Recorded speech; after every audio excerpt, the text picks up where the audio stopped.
Dicen que segundas partes nunca fueron buenas, pero James Cameron como que no recibió ese memo. Este tipo no solo desafió esa regla, la reescribió. Pero hoy vamos a hablar de cómo este director convirtió secuelas en clásicos del género. Vamos a entender el por qué. Cuando James Cameron hace una secuela, no es una continuación, es una evolución. Quédate y te lo cuento.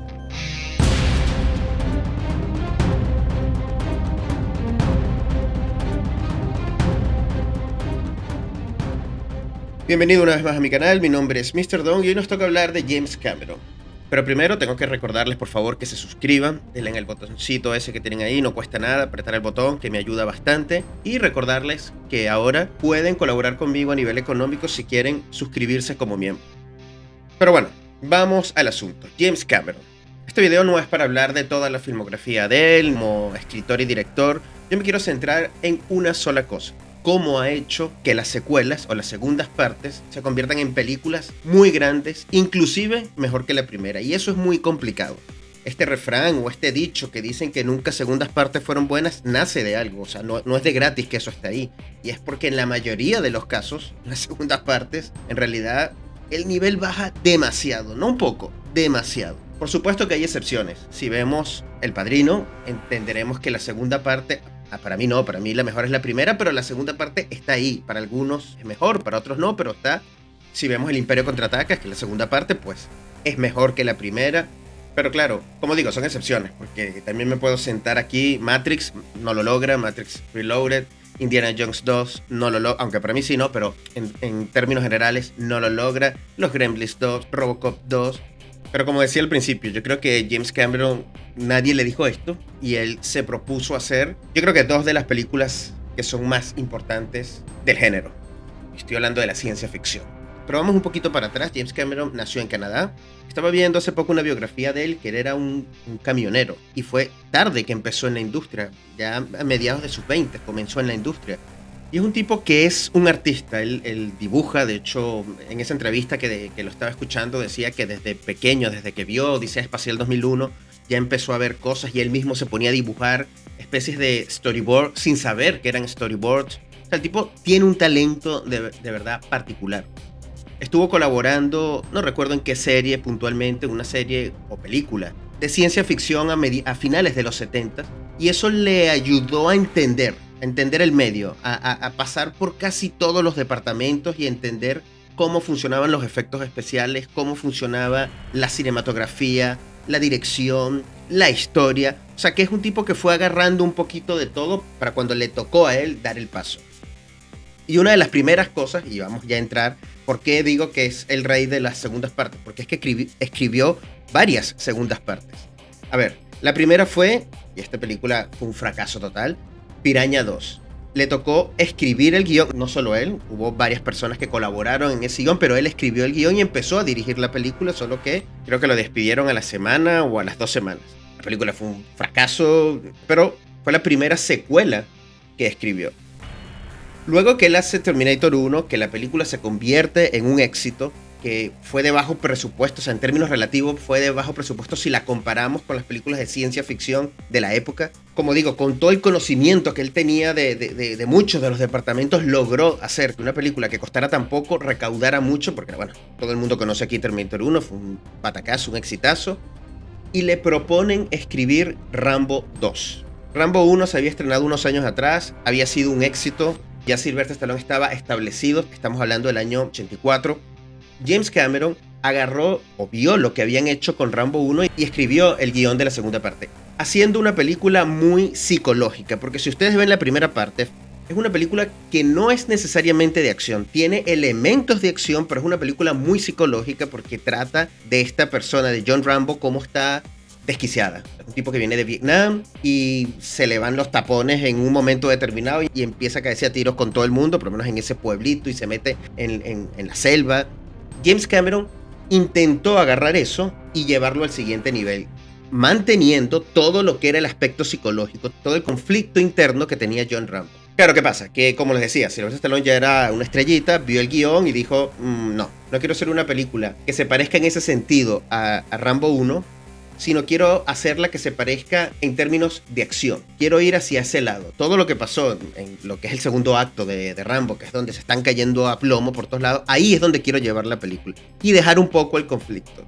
¿Qué quiere decir esto? Bueno, que Sylvester Stallone agarró el guión y reescribió muchas de las cosas, mucho del mood de la película, mucho de esos conflictos que tenía el personaje y lo transformó en una película de acción puro y duro. Bueno, la película fue un exitazo, creo que fue la película número 1 del 85 cuando se estrenó el año siguiente, y aunque se le cambió el guión a James Cameron, y él lo ha dicho en varias veces, no reconozco totalmente la película, sin embargo sí se conservan partes de la trama, de lo que él había puesto, de cómo podía ir la película, se conservan muchas secuencias de acción que él había escrito, pero claro, el core, el núcleo de la película, pues sí cambió en términos de que se convirtió en una película pura y dura de acción. Una película, de hecho, que comenzó todo lo que fue estos films de One Man Army, que eran estos tipos que se caían a tiros con todo el mundo, tipo Comandos, tipo Depredador, o sea, todas estas personas muy de los 80, musculosos, Arnold y él, que se caían a tiros contra todo el mundo y siempre ganaban, ¿no? Esta fue como la primera película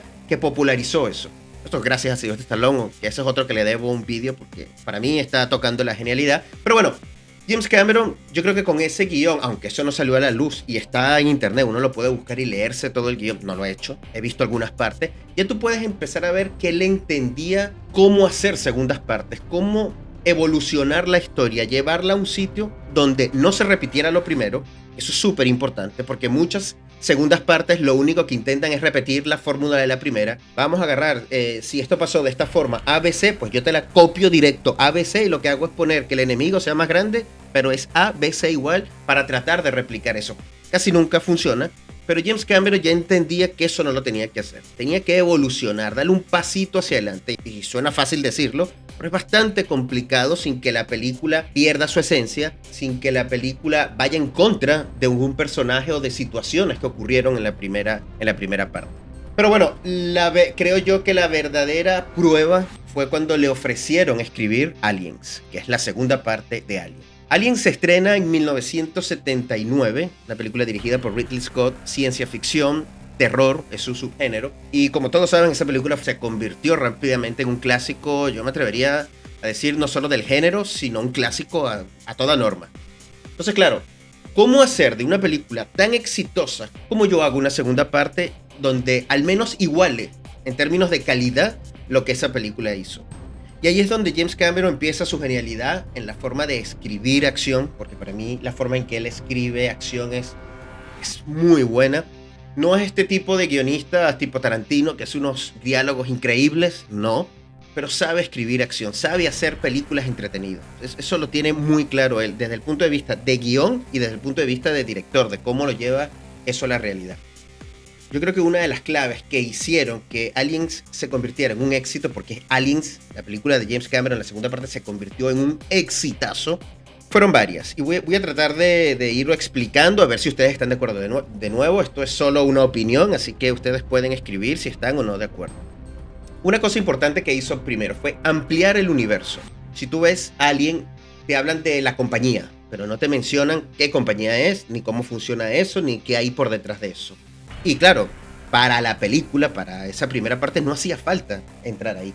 Ahora, James Cameron sí te expande ese universo. Te voy a decir cuál es esa compañía, qué hace esa compañía, de qué se trata todo eso. Y eso está directamente relacionado con la historia. No solamente se llama Weyland-Yutani y ya. No. Se llama Weyland-Yutani y te explico qué hace y cómo eso va directamente relacionado con la historia, que es lo que lo hace interesante. Porque si se acuerdan de la película, como esa compañía, esa corporación es tan grande, casi que la corporación maneja el propio gobierno, pues es la que se encarga de colonizar estos mundos, que a su vez es la que va al planeta donde sucedieron los eventos de la primera película, y ahí, bueno, pasa todo lo que tiene que pasar. Entonces todo es como redondo. Te expando el universo, pero tiene que ver con la trama de la película que te estoy contando. Otra de las cosas que a mí me parece que James Cameron fue muy inteligente es entender la década donde estaba. Estaba en los 80. Estamos en el boom de las películas, como les decía antes, como Rambo, Comando, Depredador, bueno, no sé en qué. Sé que Depredador fue un poquito más allá, pero estamos en el boom de esas películas de acción. El género acción estaba Creo que en los 80 fue el género más grande que hubo y es donde de verdad floreció todo ese género y él entendía que estaba ahí. Entonces, hacer una película como la primera, sí, podía hacerlo, por supuesto que podía hacerlo, pero entendiendo que el boom de ese momento era la acción, pues yo me meto en la acción, aprovecho y me meto en la tendencia que hay ahorita. Hizo algo que es muy delicado y complicado de hacer, que es cambiarle el subgénero a la película. Si la primera era ciencia ficción, terror, esta la cambiaba ciencia ficción, acción. Y eso le dio una vuelta completa a la segunda parte de Aliens, porque ya yo no voy a intentar estar asustándote, que era lo que hizo Ridley Scott de manera magistral, sino ahora yo te voy a poner que tú estés pegado en el asiento con la boca abierta como cuando uno ve una película de acción, que están pasando tantas cosas, porque es muy emocionante. Yo creo que esta fue una de las películas al estilo Star Wars. ¿En qué términos? En lo grande que me presentas el mundo. Es decir, tengo como demasiados gadgets. Esto es algo que hoy es muy usual hacerlo, pero en ese momento no lo era tanto. Por ejemplo, las naves que utiliza, el coche donde ellos van o el carro donde ellos van cuando ya llegan al planeta, que es todo como acorazado, las armas que utilizan, esto que va como unido a, que parece un Steadicam. O sea, son todas cosas como muy raras, muy pensadas para que, y no sé si así lo estaba pensando James Cameron, se convirtieran en juguetes para niños. Yo creo que cuando yo vi esta película a finales de los 80, cuando yo vi esta película, yo quería tener esa arma. O sea, no sé para qué, pegame esto no sé qué de útil tiene eso, pegarte algo en la cintura para tú tener un arma. Creo que no tiene nada de útil, pero se ve cool. Que sí, cómo era la pantallita donde se veía cómo se iban acercando aliens y el sonido, que el sonido es súper importante. O sea, tiene como muchos gadgets esta película que a mí me parece increíble. Entonces, creo que entendió muy bien el contexto, en dónde estaba, en la década que estaba y cómo sacó provecho de esa década, cambiándole el género, el subgénero, pues, a la película. Otra de las cosas que creo que habla de la evolución fue colocarte situaciones que en teoría te recordaban a la primera película, pero les cambiaba el final. Había una vueltita. Por ejemplo, Bishop, te ponen a un androide, igual que en la primera parte, Ash. Tú sabes en la primera parte que él es malo, y aquí te ponen a Bishop y tú no sabes si es malo o es bueno. Él te deja esa dualidad al principio cuando tú lo conoces. ¿Para qué? Para al final darte la vuelta y decirte, no es malo, es bueno. Entonces él va jugando con eso siempre, te va poniendo situaciones que tú te encuentras en la primera, te las vuelvo a poner en la segunda, tú esperando que como pasó de una forma en específico en la primera parte, va a volver a suceder aquí, ¡pum!, te le doy un giro. Y eso también me parece súper interesante en la forma que él se acerca a esta película o a las segundas partes en general, porque lo vamos a ver después con Terminator 2, que también hace exactamente lo mismo. Entonces él va de alguna forma contradiciendo alguna de esas cosas. Eso sí, que eso es muy importante, por eso sin, aunque digo contradiciendo, creo que esa no es la mejor palabra, porque no contradice la historia original. No hay nada de lo que luce en su segunda parte que entre en conflicto con la primera parte, y eso es súper importante. Mira que después creo que Ridley Scott sí hace películas hacia adelante que entran en conflicto con esa segunda. James Cameron no hace eso, y eso me gusta, y eso es difícil de hacer. ¿Cómo le doy un paso hacia adelante sin que nada me choque allá atrás? Otra de las cosas que hace, bueno, y esto normalmente se hace en las segundas partes, que es que aumenta el nivel de peligro. Aquí no está reinventando nada James Cameron, pero lo hace de una manera súper inteligente. ¿Qué quiero decir con esto? En la primera parte es un alien y son este grupo de personas que tienen que matar a este animalito dentro de la nave. Ok, ¿cómo hago esto para superarlo? Bueno, creo que no hay que ser muy genios para decir, bueno, en vez de uno te pongo más de uno. Y aquí él utiliza bastantes más. Pero sobre todo, pues esa sería la opción directa, ¿no? Vamos a poner 100, 200 aliens, que en efecto de eso va la segunda película. Pero voy otro paso más hacia adelante, que además de los aliens, te pongo lo que es la madre, la reina de los aliens, que es más grande, más peligrosa, más poderosa, y además hace algo muy inteligente, que es que le da un tema a la película. A ver, esto de qué es un tema de la película. Casi todas las películas, en teoría, deberían tener, y eso es algo que cuando tú estás aprendiendo, cuando tú estás escribiendo un guión, debería tener para que la película tenga un significado de verdad. Debería moverse dentro de temas. Temas son cosas universales. Por ejemplo, Matrix se mueve en el tema del ser el elegido, de creer en ti mismo. Eso es el tema principal de la película. De hecho, Matrix Reloaded, la segunda parte, es el propósito. Ese es el tema principal de la película. Todo se mueve alrededor de eso. Y la tercera parte es el tema del sacrificio por el elegido. Es este tema más bíblico de Cristo y todo se mueve por ahí. Entonces casi todas las películas, por no decir todas, tienen temas. O tiene uno o tiene varios. Si tú tratas de buscar cuál es el tema principal de Alien, avaricia, en cuanto a si la compañía sabía o no la existencia de este organismo de supervivencia, puede ser, no lo sé, no, de verdad que no lo tengo muy claro. Aquí también los invito a que en los comentarios me lo pongan. Ahora, lo que sí tengo claro es lo que hace James Cameron en la segunda parte y cuáles son los temas principales que agarra. Y uno de los principales que agarra es la relación madre e hija. Esto es súper importante. Y aquí es donde le da una evolución completa a la película, porque uno de los temas centrales es esta relación que él tiene, que Ripley tiene con Newt, como él perdió a su hija, pues vuelve a formar esta relación con Newt, que es casi madre e hija, y cuando se encuentra la reina es madre de todos los demás aliens. Y hay un momento en la película donde Ripley está con la cosa esta que tira fuego y está como hablando, porque en verdad no habla, pero están como medio comunicándose con la reina, y Ripley decide, pues, en algún momento se abre uno de los huevos y Ripley dice, mira, yo voy a echarle fuego a todo esto. En el momento que pasa esto, se vuelve personal la película. Es decir, la reina ahora, yo te voy a matar no porque te quiero matar, no como la 1 que el bichito estaba ahí porque te quería matar y punto. No, yo ahora te voy a matar porque que tú mataste a todos mis hijos. Y el confrontamiento se vuelve, si se quiere, existencial, porque es una madre. O sea, desde un punto de vista bizarro, no entiendes por qué la reina después hacia el final va a muerte contra Ripley. O sea, no la deja. O sea, Ripley se monta en la nave y se va. La reina se puede haber quedado tranquila en su sitio y ya está. Pues bueno, te vas y yo me quedo aquí, intento tener más hijos, lo que sea. No, voy contra ti. Es que tú me mataste a todos los hijos míos, los que se supone que son sus hijos. Entonces la relación se vuelve personal, el tema se vuelve súper importante y le da un giro a la película, desde mi punto de vista, en términos existenciales que no tenía la primera. Entonces eso es un logro para mí de James Cameron muy grande. Por eso siento que esa película da un paso hacia adelante. Ojo, a mí me gustó más Alien. Yo soy de la cuerda de los que prefiero Alien la 1 porque, no sé, a mí esta película me encantó. Pero es que estas dos tienen estas cosas que llevan la franquicia a otro nivel. No simplemente repito la fórmula, sino voy a otro lado respetando de dónde vengo. Y eso es exactamente lo que hizo James Cameron con Aliens. Repito, esta película se estrenó, fue un exitazo. Para algunos es mejor que la primera, para otros, como yo, no es mejor, pero está muy buena.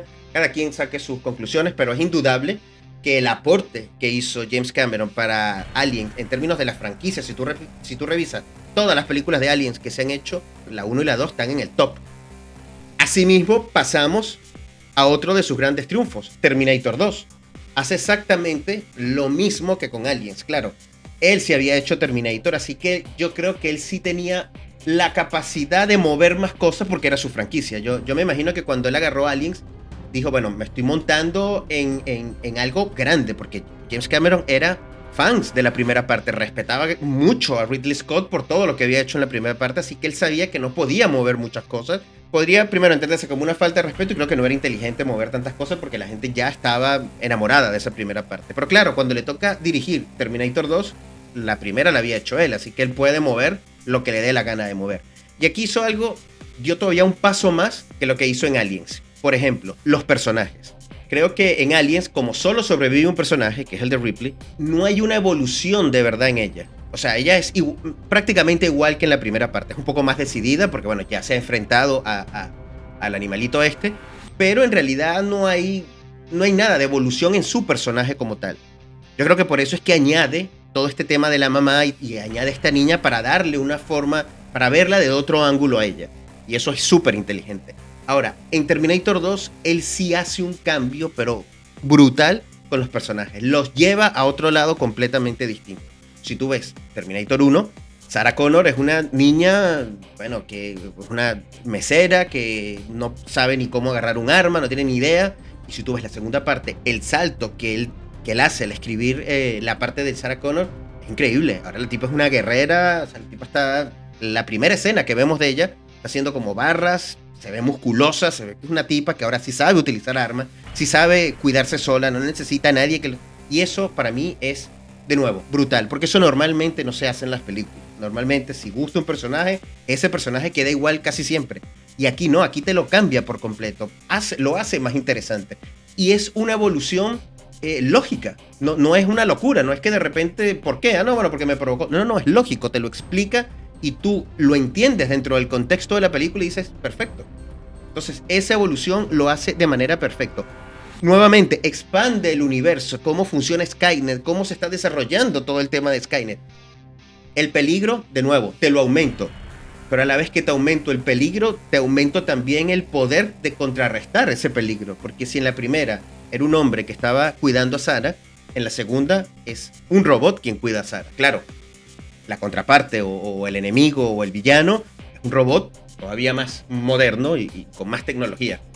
Vuelve a hacer lo que también hace en Aliens. Cosas que tú te esperabas que podían suceder, aquí te las cambia. ¿Con qué? Con el personaje principal, porque Arnold Schwarzenegger es el Terminator malo en la 1, y aquí el shock que tú en teoría, digo el shock en teoría, porque claro, los trailers te dañan mucho la película y ya muchas personas cuando fueron a ver Terminator 2 ya sabían que Arnold Schwarzenegger era el bueno, pero digo, si tú no lo has visto, si tú no has visto los trailers y te pones a ver la película seguida de la 1, tú crees que Arnold Schwarzenegger va a ser el malo también. Y aquí, hasta que se encuentra con John Connor, tú no sabes si él es el malo y el bueno. Ahí es donde tú dices, uy, uno está vestido de policía y uno parece ser el bueno y otro parece ser el malo, porque ya vimos que en la primera parte Arnold Schwarzenegger es el malo. Y ahí se intercambia todo. Ahí hay un plot twist. Eso es brutal. Eso de nuevo lo hace James Cameron para sorprenderte, porque al final de eso se trata, sorprenderte, que tú te estés esperando A y él te trae B. Una de las cosas que también hace, y también lo hace en Alien, que se me olvidó mencionarlo, es la complejidad de la historia. Si tú ves Alien 1, la historia es muy directa. Está unas personas en una nave, un alien, pues va matando uno por uno, hasta que queda Ripley y mata todo. James Cameron enreda la historia, o sea, enreda de forma inteligente. Es decir, ahora vamos un grupo de personas a una colonia donde hay sobrevivientes, a ver cómo quedó eso, nadie sabe qué está pasando ahí. Llega, mata a todos, después está la madre, después la cosa se vuelve personal. O sea, te va complicando todo para que sea más difícil para ti predecir cómo va a terminar todo. Es obvio que tú sabes que van a ganar los buenos, pero el viaje de cómo hacen que ganen los buenos es lo que es interesante. Igual pasa en Terminator, porque Terminator 1 yo creo que es una trama no compleja, pero bueno, sí, compleja la primera parte donde tienes digo como el arma, ¿no? Tienes un personaje, es Sarah Connor, y tienes dos robots, y tienes dos personas que están buscándola durante todo el primer acto hasta que se encuentran todos, los tres al mismo tiempo, y es donde tú decides o tú sabes quién va con quién. Pero claro, la segunda parte te lo vuelve a complicar todavía más. Entonces lo que digo, el robot ella está metida en un psiquiátrico, después vamos a buscar a Skynet para intentar de evitar el día del juicio final. O sea, todo es más complicado y eso hace que la película sea interesante, porque, repito, si te hubieses quedado en la simplicidad de la primera, y no es que la primera sea simple, pero digo, si lo comparas, si te quedas en ese mismo sitio, no sé si hubiese logrado lo que logró. Otra de las cosas que decía anteriormente, entender el contexto donde estás. James Cameron de nuevo entiende el sitio donde está. Estamos hablando de 1990 ya. La película se estrena en el 91. Sabe, bueno, primero que ya Arnold lo tiene por default, o sea, yo creo que no se le hubiese ocurrido nunca en su vida decir, no voy a usar a Arnold, voy a usar a otro actor. Primero porque Arnold Schwarzenegger en ese momento era el dios de los actores, no había un actor más importante que él, así que era obvio que tenía que usar a Arnold. Pero bueno, utiliza elementos que en ese momento estaban naciendo o estaban de moda. Siempre lo he dicho, utiliza el soundtrack. Para el soundtrack, el grupo de Guns N' Roses era un grupo que en ese momento estaba sonando por todos lados. O sea, entiende el contexto y lo usa a su favor. El CGI era algo que también él venía ya experimentando con el abismo. Ya toca el CGI y ahora tiene la oportunidad de llevarlo al siguiente nivel, porque me imagino que él sabía que ese era el siguiente paso lógico en el cine. Y él lo hace primero. Así que, de nuevo, entiende el contexto y utiliza a su favor ese contexto. A partir de ahí, pues Terminator 2 se convierte en un éxito rotundo. Creo que fue la película más taquillera del 91, creo, no me acuerdo. Pero bueno, todo el mundo conoce, eso es un clásico también del género o del cine en términos generales, por muchas de las cosas que hizo. Y eso terminó de consagrar a James Cameron. Siguió haciendo películas, bueno, después hizo por supuesto Titanic y todo esto. Pero como digo, yo creo que sus segundas partes, para Terminator 2 ya había realizado 4 segundas partes. Una, Piraña, fracaso. Rambo 2, no fracaso, pero no es completamente de él. aunque sí evolucionó todo, y las últimas dos que sí las llevó a otro nivel.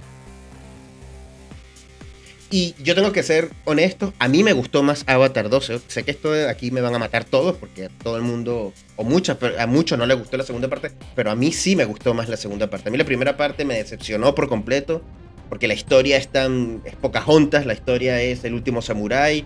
Lo único bueno de la primera parte son los efectos especiales, pero la segunda ya sí me trajo una historia distinta, y una historia que a mí por lo menos me atrapó. Si bien no cumplió todo lo que él hace, o sí lo cumplió, porque de verdad que él expande el universo en la segunda parte, hace que los personajes evolucionen, también lo hace en la segunda parte, hace que la historia sea más compleja, sí lo hace en la segunda parte. O sea, él utiliza todo lo que había utilizado antes. O sea, lo que pasa es que la historia para mí no es tan interesante. La primera me aburrió, la segunda no me aburrió, sino que la vi y no la he visto más nunca. Creo que la vi una sola vez en mi vida y fuera.